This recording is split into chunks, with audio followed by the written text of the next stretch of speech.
En este lugar tan significativo donde estamos ahora, que es el subsuelo del edificio que pertenecía a los hospitalarios, a la orden de los hospitalarios, y que hoy día son jaulas de clase, quiero referirme a un tema en especial. Está escrito en la Gemara, en Masejet Sukkah. Se habla de la posibilidad de poder hacer una sukkah, que es la cabaña que se hace para la fiesta de Sukkot, en un lugar que se llama Axadra. Axadra quiere decir que es un patio con casas y que las casas tienen como una especie de techo, que este techo termina en columnas, o sea, el techo sostenido por columnas, que hay menos de 4 amot, menos de 2 metros entre el final del techo y la pared de la casa, o sea, como una especie de pasillo, y este pasillo tiene columnas. Y como dan a un patio interno, entonces se puede techar con sejaj, kasher, y hacer de eso una azúcar. Una de las tantas leyes de la azúcar. Sin embargo, aquí en la Gemara hay una posibilidad de hacer justamente una azúcar en una estructura como esta. Y curiosamente, cuando Rashi, que es el gran comentarista del Talmud, el gran comentarista de la Torá, explica el tema, lo hace desde el punto de vista arquitectónico simple de la halajá. Sin embargo, él agrega algo. Al final de su explicación, él dice que Dukmal Davar, o sea, un ejemplo de esto, ¿de qué? De la Axadra, de la construcción de la Axadra, simplemente, no del cumplimiento de la mitzvah, sino de la estructura arquitectónica sobre la cual se puede construir una sukkah. Trae Rashi cloistre. ¿Bien? Cloistre es la palabra en francés de la Edad Media para decir claustro. Dice Belashon Ashkenaz. En la lengua de Ashkenaz se refería al lugar donde él vivía, que a pesar que no se considera lo que conocemos como el mundo ashkenazí típico, sin embargo, era el mundo en el que se desarrollaba Rashi, a pesar que él estaba en Francia, denomina a ese lugar también donde él está Ashkenaz. Shel Eize Umot, y dice el cloistre de la Shoma Ashkenaz, Shel Eize Umot, de ciertas naciones, Hem HaGalachim, que son los Galachim, o sea, los Galachim son las personas afeitadas, Sheyesh La'avir, que tiene un espacio abierto, Sheyesh Ba'asavim, que hay ahí plantas, Be'ekef Axadra Saviblo, y una columnata, un pasillo con columnas que la rodean. Obviamente Rashi está hablando sobre el claustro, un claustro en el que hay personas que viven en ese claustro, que lo utilizan, pero cuando quiere explicar quiénes son los que utilizan el claustro, que tiene una estructura arquitectónica muy parecida a la Axadra de la que se está hablando en la Mishnah, Rashi trae que el claustro pertenece a ciertas naciones. ¿Y quiénes son esas naciones? Son los Galachim. Es algo muy curioso porque nación es algo bastante más extenso que simplemente un grupo de personas que utilizan un edificio arquitectónico particular.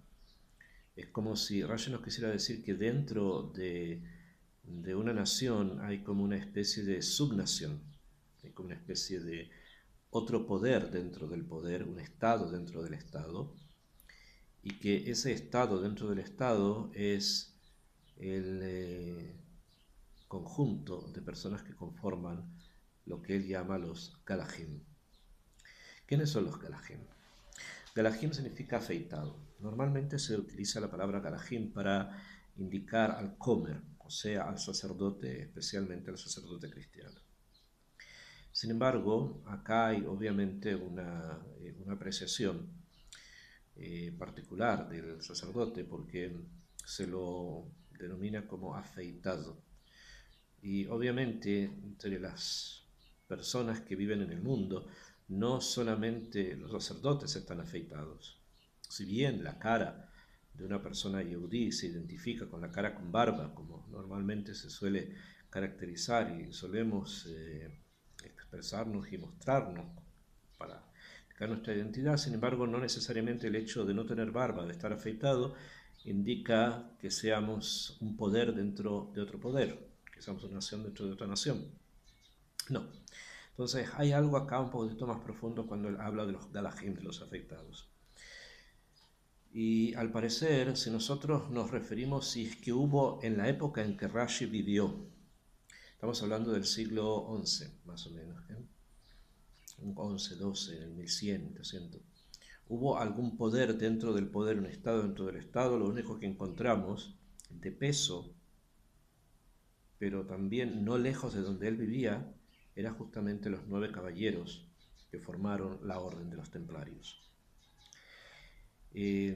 La orden fue formada en Jerusalén, como sabemos, por unos 9 caballeros que llegaron de Francia. Y cuando están ellos acá, en Jerusalén, están 9 años, los 9 caballeros están 9 años, un año por cada uno de ellos, haciendo, no sabemos exactamente qué, nunca estuvo claro qué fue lo que hicieron acá. Ellos supuestamente venían a defender a los peregrinos cristianos que venían en los santos lugares de los ataques de los musulmanes.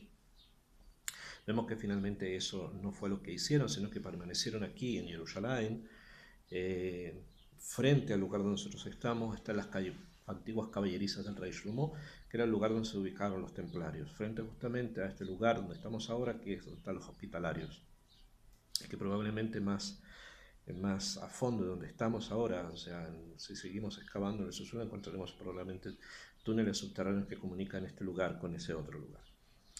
Pero volviendo al tema, cuando estos caballeros vuelven, o mientras ellos están acá, o antes que estuvieran acá, formaron justamente en la ciudad de Troyes, en Francia, donde Rashi mismo él vivía, formaron la Orden de los Templarios. Y la persona que los dirigió a nivel ideológico, podemos decir, o sea, a nivel de el que escribió qué son los templarios, qué deben hacer, cómo se inician en esta particular forma de vida, fue Bernardo de Claraval. Y Bernardo de Claraval, como sabemos, tenía rapada la cabeza. O sea, se había rapado la cabeza en circular, solamente se había dejado esta parte de acá del cabello. Entonces tenía la cabeza rapada. Entonces, bastante obvio, no solamente él, sino también Christian de Troyes y otros sacerdotes que estaban detrás de la formación de esta orden de monjes, los templarios que se dedicaban a la guerra, aunque no se dedicaron a la guerra, por lo menos en Tierra Santa no lo hicieron, en Jerusalén no lo hicieron otras cosas. Y acá Rashi, el gran rabino de Troyes, donde vemos que Rashi vivía en Troyes, en esa época en que esto ocurrió, él vivía allí, debe haber tenido algún tipo de relación. Y sabemos por otras fuentes externas que se la hubo, entre él y los galahim, o sea, los templarios. Entonces, cuando hablamos de los galahim, no solamente aquí, sino que los vamos a encontrar en otros lugares de nuestros libros, especialmente de la época de Rashi posterior, estamos hablando justamente de la orden de los templarios. ¿Qué relación hubo y qué fue lo que ocurrió? Tenemos que tratar de estudiar y de descubrir. Sin embargo, seguimos estudiando el tema que trae Rashi en la Gemara de Masejet Sukkah, en la página Yud Zayin Amud Aleph, en el Perush de Rashi, la aplicación de Rashi.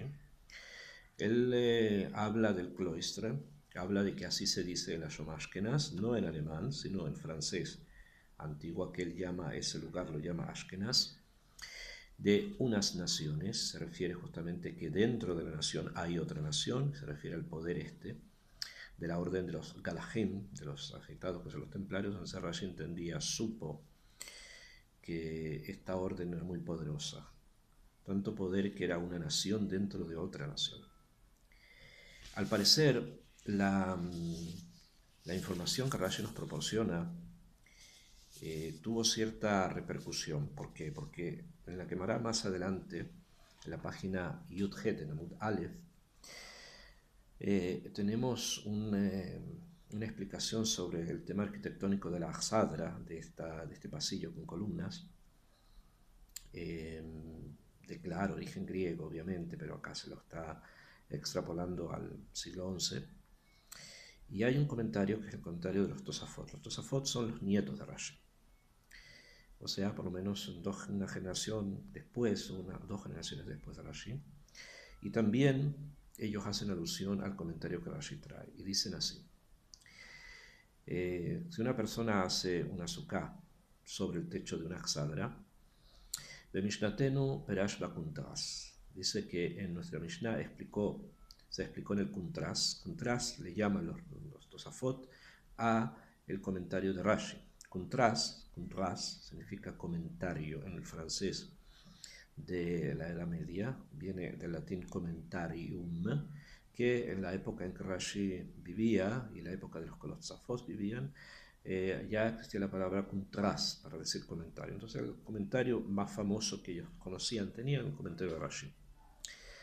Y comienza Tosafot a citar prácticamente palabra a palabra lo que dice Rashi en su comentario a la posibilidad de construir una sukkah techando el lugar abierto que quedó de una Axadra. Palabra a palabra citan. Sin embargo, cuando llegan al tema del cloistre, los Tosafot dicen así. Dugmal Adabar, ejemplo de esto, o sea, de esta forma arquitectónica, de la misma manera que Rashi lo dice. Cloistre, trae la palabra cloistre, o sea, el claustro. Shel Ummot, de las naciones. Sheyesh la Avir, que tiene un lugar abierto. Sheyesh Ba'asavin, que tiene plantas. Be'ekef Axadra Saviblo. Y alrededor de este lugar lo rodea este techo con columnas. Los Tosafot anulan varias palabras. Primero, no se refieren a las Yom Ashkenaz, no se refieren que la palabra claustro es en el lenguaje de la Francia que ellos vivían. Segundo, dice que el claustro es Shel Umot, no dice Shel Eize Umot, de una nación, que hemos explicado que Rashi quiso decir una nación dentro de otra, sino simplemente de una nación, de naciones, forma bastante más general, y obviamente elimina la palabra Shel Galahim, Hem HaGalahim, que son los Galahim. Entonces, obviamente acá vemos que hubo una mano expresa que trató de eliminar de Tosafot mismo eliminaron la alusión que Rashi hacía a dos cosas, a tres, más bien dicho. Uno, el lenguaje de Ashkenaz. Número dos, el que es una nación dentro de otra, y que ellos, punto 3, son los templarios. Eso desaparece del comentario de Tosafot, probablemente debido a la censura, o probablemente porque ya en la época de Tosafot habían comenzado las persecuciones que son consecuencias de la primera cruzada, o de la segunda, ya mucho más cruel aún, y trataron de no aludir justamente a este punto, y en especial porque ya sabemos que en esas épocas, en las épocas en que los Tosafot vivían, la orden de los templarios fue perseguida, sus maestros apresados, torturados y quemados en París. Entonces, al parecer, la comunidad judía de Troyes, donde se había formado la orden de los templarios, la ciudad, no la comunidad judía, los templarios no son judíos, pero tenían una relación, prefirió apartarse, prefirió separarse, no ser considerados parte de o con algún tipo de relación con los templarios.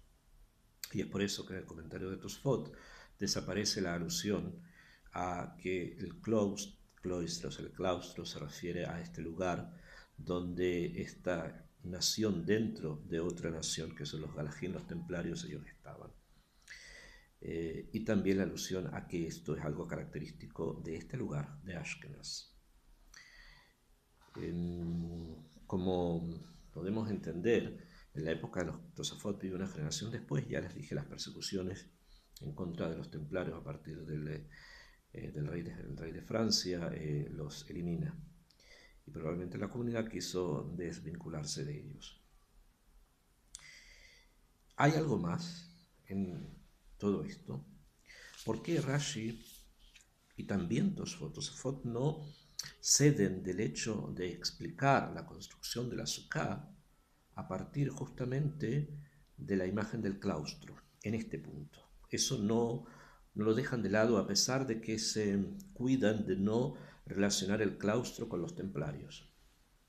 Rashi directamente en su época, al parecer, la censura no era tan evidente, no era tan fuerte, y los templarios probablemente eran aquellos que podían de alguna forma proteger a la comunidad judía y a los sabios de la comunidad judía, que probablemente también habían tenido relación con Bernardo de Claraval, Christian de Troyes, Hugo de Payens y los demás personas de la orden. Pero hay algo más en Rashi, o sea, Rashi lo trae simplemente por una forma casi pintoresca, hubiéramos dicho, de describir la forma en que se puede hacer una sukkah, o Rashi es un poco más profundo. No olvidemos que dentro de la Torá la sukkah es la imagen del Bet HaMikdash, la imagen del templo. Y por lo tanto, cuando un yehudí en cualquier lugar del mundo construye su sukkah para la fiesta de Sukkot, hay obviamente una relación con la Sukkot David, con la Sukkah de David que está caída, se refiere al Bet HaMikdash. Entonces, el hecho de que Rashi acá haya comparado a la Sukkah de la Mishnah, que obviamente hace referencia al Bet HaMikdash, al templo, con el claustro de los templarios, es porque Rashi vio en este movimiento y en su permanencia en el tiempo algo que no es simplemente una locura de un grupo de monjes, sino que hay algo más detrás de ellos. Y eso los relaciona justamente con la posibilidad de la reconstrucción del templo. Como está escrito, aquellos que destruyeron el templo es Roma, es la cultura del occidente, y es la cultura del occidente la que va a tener que poner las bases para su construcción. Entonces, al parecer Rashi vio justamente la Shom Ashkenaz, el lugar de Ashkenaz. No dijo Sarfat, que él conoce muy bien y ha explicado muy bien en muchos otros lugares, que el lugar donde él vive se llama Sarfat, etc., sino habló más bien de Ashkenaz, como haciendo referencia al mundo europeo, a Europa, más que a un lugar específico dentro de Europa. Habló de Europa. Y en el lashon de ellos existe el claustro. Y en este claustro hay un poder que está dentro de otro poder que finalmente van a tratar de eliminarnos, como vemos en Tosfot, que ya desaparece incluso la mención a los Galahim, que son los templarios, los Galahim. Y al parecer Rashi intuye que hay en ellos una fuerza, obviamente, que tiene un origen que va más allá de lo que nosotros a veces entendemos, que va a contribuir al avance de la Geulah de Israel. Por lo tanto, a pesar de que Bernardo de Claraval, a pesar de que Hugo de Payens, después los maestros aprisionados, torturados y asesinados en París, tuviesen en otro punto distinto de un proceso espiritual, simplemente son como un ladrillo en algo, o sea, son como un punto que va a ayudar a que Am Israel avance. No es de extrañar que este tema tan profundo haya sido como oculto por sus nietos, especialmente cuando se persigue a los templarios y se los quiere destruir. Es justamente la época en que los Tosafot escriben sus comentarios, y al desvincularse de ellos están tratando como de no relacionarse con algo. Puede ser que ellos hayan visto que la lo que Rashi tenía en mente finalmente no ocurrió, por el hecho que los templarios desaparecen. Sin embargo, la visión profunda y casi profética del maestro, del rabino Salomón, como lo llamaban, rabino Shlomo, haya permanecido en el tiempo. Y probablemente el hecho de que hoy día estemos leyendo esto, justamente en este lugar, no hay que olvidar que justamente la orden de los templarios, a ellos se les había propuesto que se unieran con la orden de los hospitalarios para formar una sola orden, y los templarios se negaron. Nos indica que la presencia de Am Israel dentro de la ciudad, dentro de Jerusalén, al parecer fue preparada mucho antes, sin que ellos mismos se dieran cuenta. Y que estas piedras que tengo detrás mío, que vieron, que palparon una presencia extraña, simplemente hayan sido como un punto previo a algo que continúa, que permanece. Besrat Hashem, vamos a seguir haciendo entregas sobre la relación profunda que hay entre los Jajamim, entre nuestros sabios, y otros acontecimientos de la historia del mundo. Este es uno de los puntos.